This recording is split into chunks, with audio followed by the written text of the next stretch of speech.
Hello সবাইকে welcome to my channel.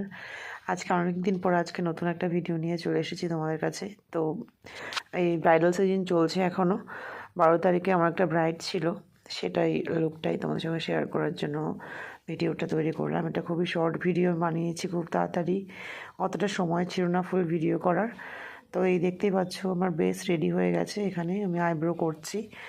Bride ছিল হচ্ছে আমার ছোটোবেলার পাশের বাড়ির বোন, নিজের বোনের মতোই একদম। ছোটোবেলায় একসাথে খেলেছি, বড় হয়েছি। তো অনেক দিনের ইচ্ছে ছিল বুলটিকে আমি বিয়ের সময় সাজাবো। তো দেখতেই পাচ্ছ লুকটা আমার অনেকটাই হাফ রেডি হয়ে গেছে। এখানে ওর ইচ্ছে ছিল মানে খুব সফট লুক করবে, আমি সমস্ত কিছুই ওর ইচ্ছে মতোই করেছি। সফট লুক, হালকা ডিউই ফিনিশ, চুলে কোনো এক্সট্রা বাউন্স হবে না, বেশি গ্লিটারি হবে না, হালকা একটু শিমারি থাকবে, আই মেকআপ